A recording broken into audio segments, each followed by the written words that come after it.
Welcome back दोस्तों। आज की मूवी का नाम है पार्च्ड। ये मूवी 2015 में रिलीज हुई। एक्चुअली इस मूवी में 4 औरतों की कहानी को दिखाया गया है।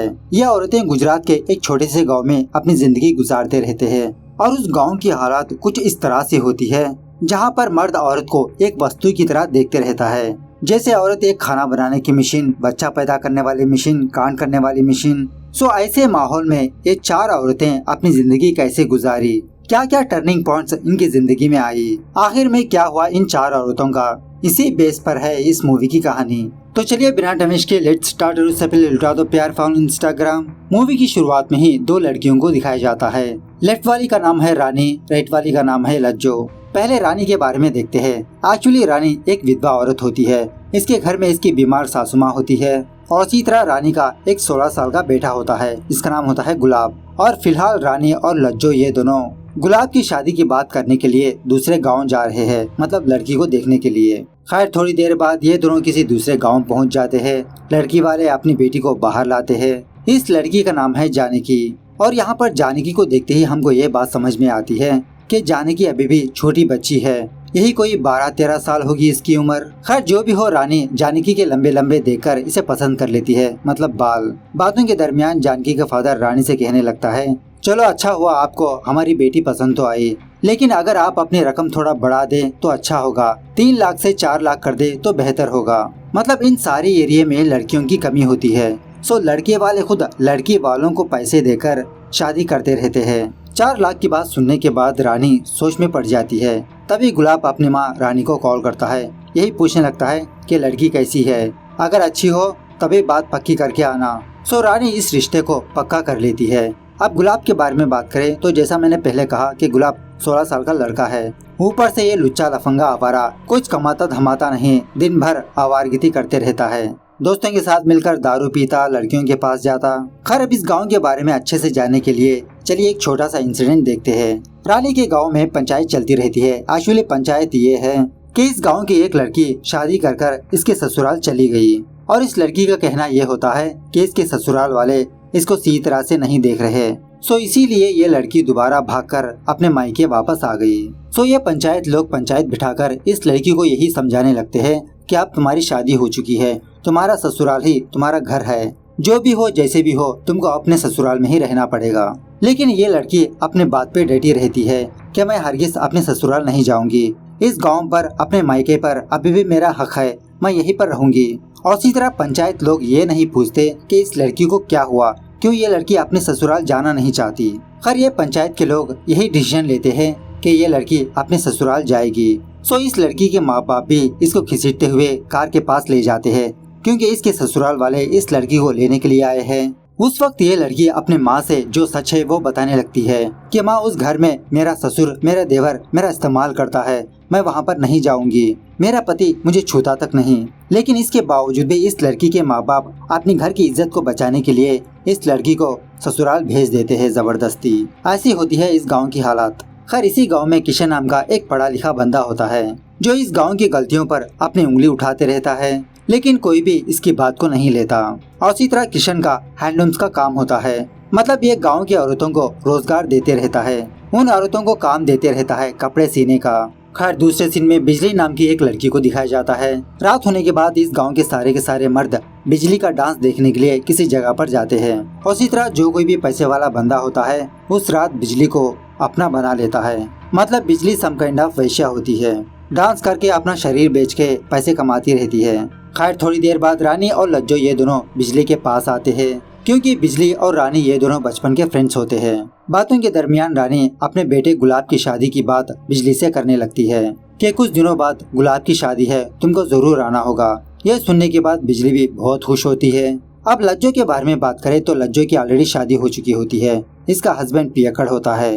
हर रोज रात इसका हस्बैंड पीकर लज्जो को मारते पीटते रहता है क्योंकि शादी होने के बहुत सालों बाद भी लज्जो माँ नहीं बनी। लज्जो का हस्बैंड इसी बात पर ताने देते हुए लज्जो को मारते पीटते रहता है, इसे बांझ कहते रहता है। खैर दूसरे दिन रानी अपने बेटे की शादी करवाने के लिए कुछ गांव वालों को लेकर जानकी की गांव जाने लगती है बस में। गांव में आने के बाद हंसी खुशी गुलाब की शादी हो जाती है। शादी होने के बाद रानी अपनी बहू जानकी को देखने के लिए किसी रूम में बुलाती है। सो जानकी को देखकर रानी के तो होश उड़ जाते हैं। क्योंकि इस वक्त जानकी के बहुत ही छोटे छोटे बाल होते हैं। जानकी की माँ रानी से कहने लगती है कि बेटी के सर पर बहुत जुएं हो गई थी, इसीलिए बाल काटना पड़ा।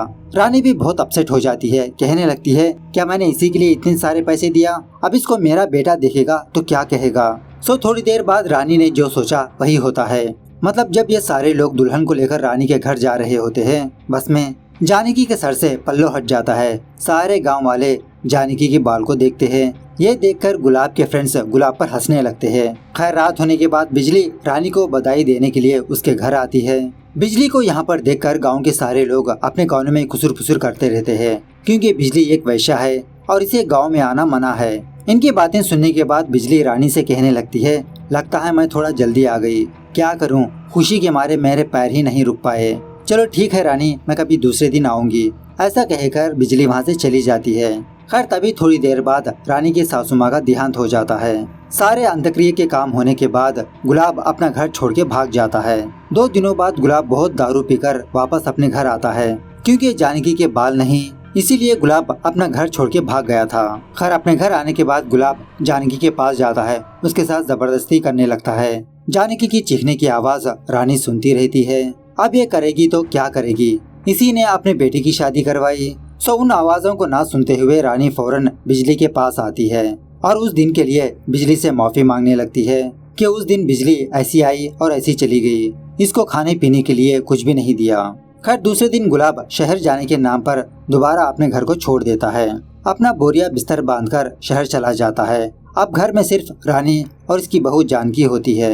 इसी दरमियान में जब जब जानकी को देखने के लिए साइकिल पर एक लड़का आते रहता है। जब कभी भी जानकी इस लड़के को देखती है, इसका चेहरा खिल जाता है गुलाब की तरह। लेकिन झटके से जानकी को ये बात याद आती है कि अब ये शादीशुदा है। ये फौरन घर के अंदर जाकर दरवाजा बंद कर लेती है। मतलब शायद ये लड़का जानकी का बीएफ है। खैर इसके 2 दिनों बाद लज्जो रानी के घर आती है। ऊपर से लज्जो ठीक ठाक ही नजर आती है, लेकिन जब रानी लज्जो के कपड़े निकाल के देखती है तो इसके बदन पर जख्म ही जख्म होते हैं। इस तरह से लज्जो के हस्बैंड ने लज्जो को मारा पीटा होता है। अपने जख्मों पर मरहम पट्टी लगवाने के लिए लज्जो रानी के पास आती रहती है। खैर इसी दौरान ये दोनों अपने अपने कपड़े निकालकर अपने बदन को टच करने लगते हैं, एरोटिक फील करने लगते हैं। खैर दूसरे दिन रानी को ये बात पता चलती है कि शहर में कुछ लोग गुलाब को पकड़ के रखा, क्योंकि गुलाब ने उन लोगों से बहुत सारा पैसा कर्जे पर लिया था, अभी तक चुकाया नहीं। यह जानने के बाद बेचारी रानी किशन के पास आती है, इससे कुछ पैसे उधार मांगती है। किशन कुछ पैसों का जुगाड़ करके रानी के साथ शहर जाता है। शहर आने के बाद रानी को ये बात पता चलती है कि गुलाब अपनी हवस मिटाने के लिए इस बंदे से कर्जा लिया है। खैर रानी उस बंदे को उसके पैसे देकर गुलाब को वापस अपने गांव लाती है। खैर इसी दरमियान में एक दिन रानी, लज्जो, बिजली, जानकी ये चारों बिजली के डुगडुग मोटर में सैर के लिए निकलते हैं, ऐसे ही मौज मस्ती करने के लिए। खैर इसी बातों ही बातों में इन तीनों के बीच बच्चों की बात आती है। ये सुनने के बाद लज्जो बहुत अपसेट हो जाती है, क्योंकि ये अभी तक माँ नहीं बनी। बिजली कहने लगती है कि तुम क्यों अपसेट होती हो सकता है तुम्हारे मर्द के अंदर कोई कमी हो। जाहिर सी बात है कि औरत ही बांझ नहीं हो सकती, मर्द भी बांझ हो सकता है। उससे कहो कि वो डॉक्टर के पास जाकर टेस्ट करवाए। लज्जो कहने लगती है कि वो मेरी बात नहीं मानेगा, कोई दूसरा हल है तो बोलो।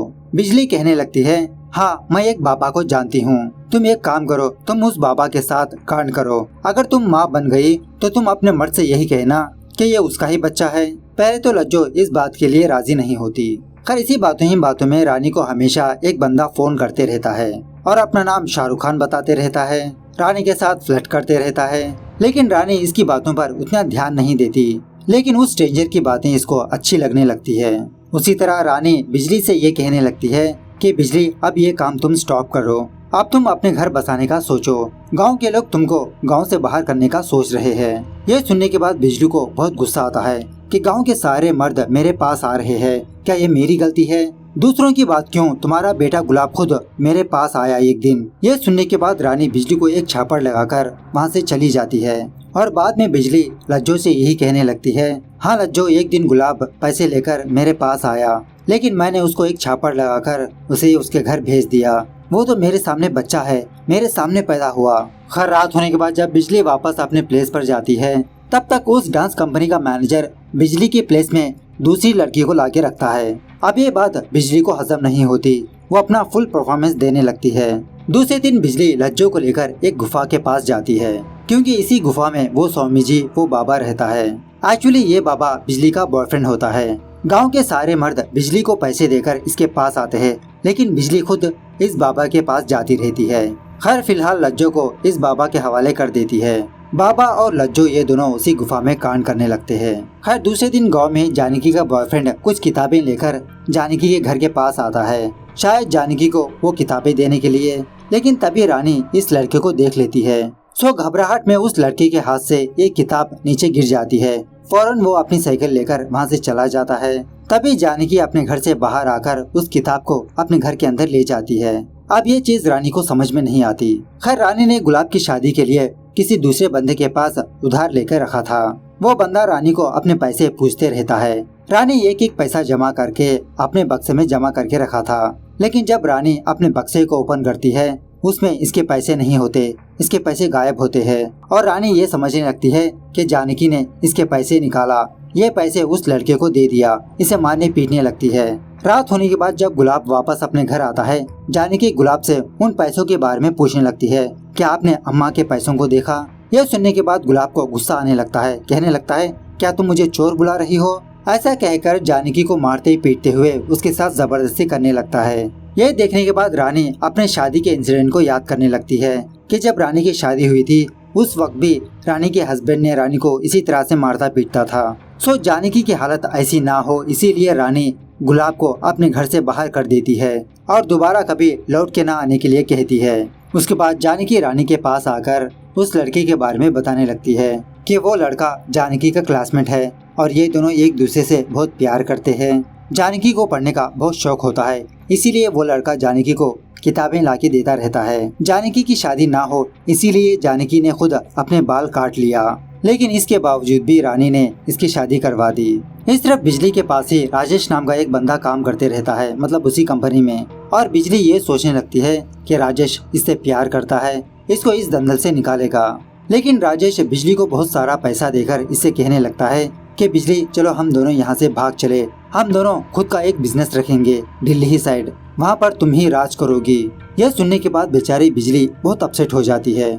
सोचा था राजेश इससे बहुत प्यार करता है, लेकिन सारे लोग बिजली के शरीर से ही प्यार करते रहते हैं। इसी गम को बर्दाश्त ना करते हुए बिजली उसी रात बहुत मर्दों के साथ कांड करती है। इस तरफ रानी अपना घर बेचकर कुछ पैसों से अपना कर्जा उतार देती है और कुछ पैसा जानकी और उसके बीएफ को बुलाकर देती है। जानकी के बीएफ से कहने लगती है कि अब जानकी मेरी बेटी है, तुम इसको अच्छी तरह से पढ़ाओ लिखाओ, इससे शादी करो, तुम दोनों खुश रहो। इस तरह से जानकी और उसका बीएफ वो गांव छोड़ के चले जाते हैं अपनी जिंदगी जीने के लिए। खैर रात होने के बाद जब लज्जो का हस्बैंड अपने घर आता है, लज्जो अपने माँ बनने की खुशखबरी अपने हस्बैंड को सुनाती है। मतलब लज्जो उसी बाबा से ये प्रेग्नेंट हो गई और अपने हस्बैंड को खुश करने के लिए ये कहने लगती है कि ये आपका बच्चा है। इसके बावजूद भी लज्जो का हस्बैंड लज्जो को बहुत मारने पीटने लगता है और कहने लगता है कि मुझे पता है ये मेरा बच्चा नहीं, तुम किसी और के साथ मुंह काला करके आई हो, किसके साथ सोई हो तुम? लज्जो पूछने लगती है, क्या ये बात तुमको ऑलरेडी पता थी कि तुम बाप नहीं बन सकते? फिर क्यों तुम मुझे मारते पीटते थे? बांझ मैं नहीं, बांझ तू है। इस तरह से जब ये दोनों के बीच हाथापाई हो रही होती है, तभी रानी लज्जो के घर आती है। लज्जो के हस्बैंड को दूर ढकेल देती है लज्जो को बचाने के लिए, लेकिन इत्तेफाक से लज्जो का हस्बैंड एक दिए के ऊपर गिर जाता है, उसको आग लग जाती है। रानी उस बंदे को बचाने की कोशिश करती है, लेकिन लज्जो रानी को रोक देती है। सोचने लगती है कि इसका मरना ही सही है। उसके बाद रानी और लज्जो ये दोनों भागकर बिजली के पास आते हैं और जो कुछ हुआ वो बताने लगते हैं। ये सुनने के बाद बिजली इन दोनों को अपने डुगडुग मोटर में बिठाकर उस गांव से दूर ले जाने लगती है। फाइनली ये तीनों ठान लेते हैं कि ये तीनों अपने मनपसंद की जिंदगी जिएंगे। ये तीनों भी अपने बाल काटकर शहर चले जाते हैं। इस तरह से ये मूवी यहाँ पर दी एंड होती है। तो दोस्तों देखा आपने, औरत जात एक हद तक बर्दाश्त कर सकती है, अगर वो एक बार पलट गई तो इसको कोई भी नहीं रोक सकता। हमारे देश के कुछ गाँव में अभी भी ऐसा होता है कि औरत जात मर्द के नीचे उछली जा रही है, वो अपने फ्रीडम को खो रही है। चाइल्ड मैरिजेस हो रहे हैं, मैरिटल रेप्स होते हैं और भी ना जाने क्या क्या अंधविश्वास के काम। खैर मूवी कैसे लगी कमेंट करके बताना जरूर। मिलते हैं अगली वीडियो में, तब तक take care, bye bye, see you soon.